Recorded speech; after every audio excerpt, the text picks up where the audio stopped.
Hello, good morning. How are you today? Happy Monday and welcome to Female Leaders on Fire. And we're on episode number 5. So I'm coming to you live from Cornwall. It feels like a Wonder Woman t-shirt day because there's a lot going on this week, because I'm very excited to say we are launching the Female Leaders on Fire podcast on Friday. And I'm super excited because we've got 6 amazing episodes to get us started with. And it's really all about helping women that are in senior female leadership in the corporate world. It's all about helping you to lead in a way that feels good. So it's not about leading like a man. It's not about becoming a yes woman. It's not about feeling like you have to give more and more, but it's actually about leading as yourself, from your heart, with vulnerability, with courage, to really to show up, to speak up, and to shake things up in your corporate world. So that launches on Friday. So I'm super excited for that. But if you're watching on replay or watching back, just pop a comment. Just pop any comments or questions below. And if you are watching me live, just let me know that you can see me and hear me okay. That would be really, really great. So today I'm going to be talking all about self-promotion and senior female leaders promoting themselves and really talking about and sharing what they do and really owning the impact and the influence that they have. Because this is something that I see so many female leaders really struggle with. And they're incredible women that are doing amazing things in the corporate world, but they struggle with that self-promotion. It feels icky, it feels uncomfortable, it feels just something that they shouldn't be doing. It feels kind of arrogant. So today I'm going to be talking about why we find it so hard to promote ourselves and our expertise and our brilliance. Then I'm going to be talking a little bit about how to start to get past that and a different way of thinking about it. And then I'm going to be sharing five super simple tips to get started with. So you can start to really promote yourself and your expertise. If I'm scratching my neck a bit, I went horse riding yesterday and we got bitten. We got absolutely bitten smithereens by horse flies. So yeah, it's not a hickey on my neck. But anyway, I digress. But please leave comments or questions. Just pop them into just as I go along, and I'll come back and answer anything that I don't see, because I'm still getting used to StreamYard and the comments don't always show up. So yeah. So how to start talking about this and that self-promotion, and women really, senior female leaders really owning that self-promotion. And I remember for me, when I sat down to write the blog about this for this week, I just went back to when I was thinking about my annual performance review. And I really, really hated them. I really didn't like them at all, because it was a few hours that was just solely focused on dissecting my performance. And it always felt like a battle. It always felt like I needed to be really armored up and really prepared for it, to be able to defend myself and what I've done. Even with the most supportive of bosses, it still felt like that. It just felt really like a very difficult, challenging conversation. It felt like a real fight to be recognized and to be respected, and to be seen as being ready for the next step. And as part of that, I found it really icky to own my achievements and to talk myself up. So imagine that for a couple of hours. And yet every year I over-delivered. Yeah, I felt like I was under-recognized. And now when I look back, I can see a lot of that was actually down to me. And not in a blame or judgment or feeling bad way, but it's one thing doing a great job, but it's another thing trusting that alone is enough to get you noticed and to help you be ready for the next opportunity and to be seen and respected in the way that you want to. But that mismatch in me delivering, over delivering, but not really talking about it and not sharing it and not really owning it, meant that I would see other people, I would feel like I was failing, I would feel like I wasn't good enough, and also really getting frustrated that other people, less talented colleagues, some male colleagues, some female colleagues that did that piece, that they were getting promoted, they were seeing they were ready for the next step. And I assumed it was enough to be doing a great job. I assumed it was enough to be having the supporters around me that really trusted me and knew what I did. But it wasn't, and it isn't for you either. And really, the truth is, I was leaving my reputation to luck. I was trusting others to speak up for me, and I was making assumptions about how I was perceived. Whereas the reality is, I needed to take responsibility for it. And the truth is, it's not enough to leave this to other people. It's not enough to leave it to luck. It's not enough to leave it to trusting other people to say the right thing, to be perceived how you want to be perceived. And this is something that I see my clients struggling with again and again. When we come to talking about self-promoting and sharing their boldness, sharing their brilliance and the great things that they've done and that they're doing, it's something that women find really icky, feel uncomfortable to talk about. And that fear of being judged for being arrogant, maybe after a lifetime of being praised for being humble and modest and having humility, and it can really leave them stuck, and it leaves them stuck in jobs that are below their capability, with less talented peers being promoted above them. So I would love to know if this is resonating with you. Did you feel like that about your performance review? Did you feel like it was something where you were really battling and going in as just feel like you're going into a battle to really defend yourself and what you've done? I'd love to know. Just pop it in the comments. So wanted to talk next really just a bit about why do we struggle to self-promote a bit. And there was as I was kind of researching this for today and this week to kind of focus in on this, if you struggle to really self-promote and own the brilliant things that you're doing and your impact, then you're really not alone. It seems to be completely endemic within women within senior leadership, to feel uncomfortable owning their impact and influence and talking about it and sharing it. And there's some research out from Harvard that focused in on this and really investigated why, when it comes to self-promotion, women systematically rate themselves lower than men do, even when their work is objectively better. So through a series of questions and effectively in a test, women outperform men consistently across the board in this particular test, in this experiment. Yet when they were asked to reflect back, men gave themselves an average score of 61, whereas women gave themselves an average rating of 45. So that is the gap that we have in terms of objectively how we see ourselves and how we see our performance. Those 16 points, that's the difference. And that is the gap that we need to bridge to really own our expertise, to really be comfortable talking about promoting ourselves and the brilliant work that we're doing. And it's really insightful that with the gender pay gap, that actually at the heart of it is not just the cultures and the societal shifts that need to change in the corporate world, but also as part of that, we need to empower women to really own their brilliance and to be comfortable being bold and challenging and pushing forward and speaking about all the brilliant work that what they're doing and what sits behind this.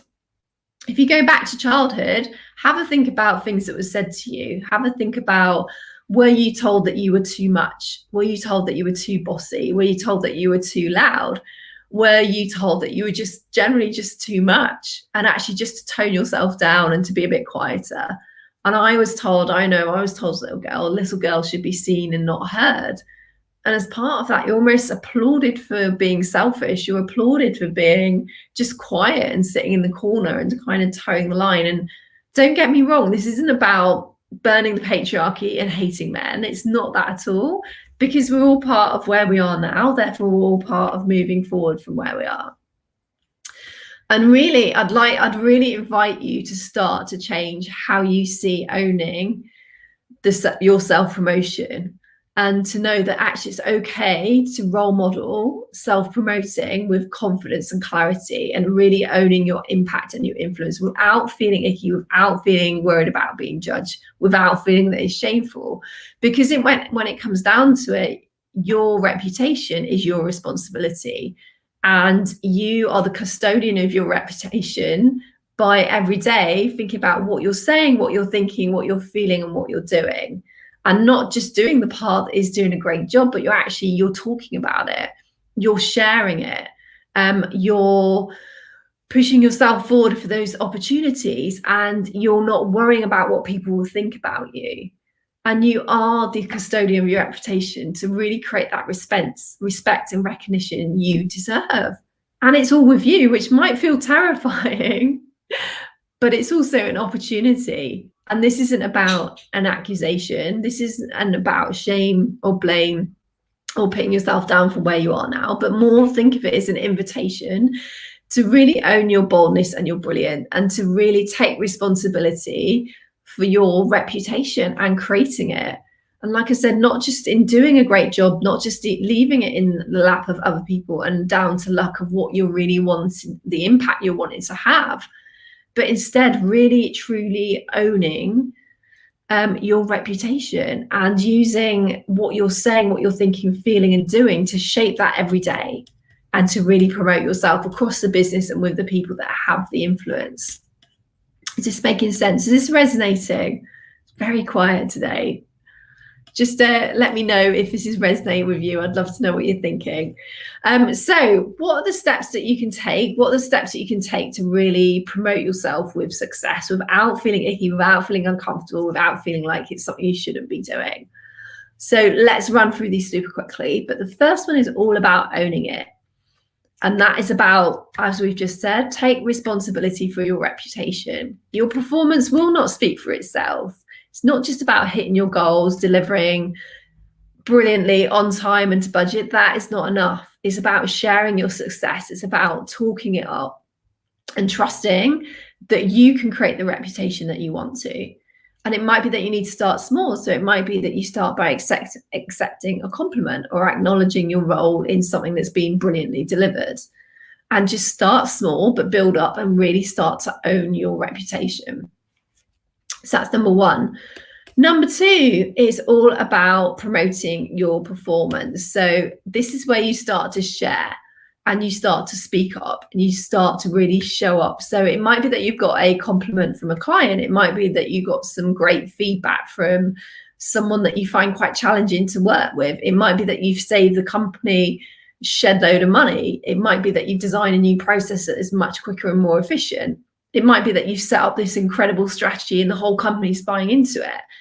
But take your time to share that with the team, share that with your peers, share that with your mentors. Or can that go on a company newsletter, on the company intranet, and really start to promote your own performance and make it the norm instead of the never. So number three is all about creating a list of wins. So I absolutely love this. This is an exercise I get all my clients to do. But it's really about listing out, go back through your life and list out your achievements, list out your wins. So when you've overcome a challenge, when you've got a new qualification, when there's something that you've set out to do and you've done it and you've delivered it, something that you're really proud of. And you can start when you're a child all the way through to now. And it doesn't matter if it's big or small, something that you've won at, a win, and remind yourself of that, because the brain has three biases. And the biggest bias is negativity, which means that we just tend to focus on the negative rather than the positive. So use that list of wins on days you're not feeling so great and go back and read through it and know that that's who you already are, and keep adding to them as you grow and you become more. Number four is dare to be brave. So really put your hand up for things that feel uncomfortable, maybe those opportunities that scare you a little bit, that are a bit of a stretch. Speak up in a meeting where you wouldn't normally, or challenge behavior that you don't think is acceptable, and just really start to dare to be brave. And with that, you're growing into that bigger role. You're growing into the next step. And you're really starting to be brave and know that what's the worst thing? Ask yourself the question, if you are brave in that moment, in the meeting, and speaking up, in challenging that behavior, what is the worst thing that can happen? What is the absolute worst thing that can happen? And the fear that holding you back is just a growing pain, just to get through and get past. So that's number four, is dare to be brave. And then number five is think about your support crew. So have your support crew ready, have your support crew that your cheerleaders are helping just really just promote you in the business and the brilliant things that you do. And if you want them to influence other people, if you want them to have that understanding, have a process or a way of just updating on what you're doing in a really positive way. Demonstrate where you've delivered something. And it might be, this is a mentor, it might be a female peer, it might be a long-time friend, but just really talk it up to them, because then they can help you across the business really own that reputation and take responsibility for that reputation. So those are the 5 steps then that I would suggest if you're not owning at the moment your reputation. If you think that actually self-promotion feels icky, it feels uncomfortable, it's not something you like doing to talk about yourself, you can't even take a compliment, try these 5 steps. So the first step is own it. Know that your reputation is your responsibility. The second step then is promote your performance. So really take your performance and just tell people about it and really, really start to share that. Number 3 is create those lists of wins. So that's for your whole life, but keep adding to it now. Keep adding the brilliant things that you're doing in the moment as you grow. Number 4 then is dare to believe. So dare to be brave. So step past those fears into something with some bravery. So it feels uncomfortable. It feels a bit of a stretch, because that's where you grow. That's where you become more. And then number 5 is think about your support crew. So who's there cheering you on? How can you help them to really create that reputation that you want to? So that's it. That's all I wanted to talk about today. But if you're still not ready for that self-promotion, if it still feels really uncomfortable, really icky, think about it on the flip side. Think about, what is it costing you to stay modest and meek? What is it costing you to be humble and not share your wins? How is it affecting you? How is it affecting your career? And how do you feel? And this is something that you really struggle with. This is something that I help all my clients with. So just drop me a message if you would want any more information about working with me. We'll book a quick call and then we'll find out what is the right program that fits with you right now. So details to book a call and details for my Overwhelmed on Fire guide is just in the comments below. And I will see you on Wednesday, where we have a brilliant, brilliant guest, Michaela Leyland, talking about self-promoting. So this very same subject. And don't forget, podcast launch is on Friday. So that's it for today. Lots of love to you. I hope you have a brilliant Monday, and I will speak to you on Wednesday. Bye.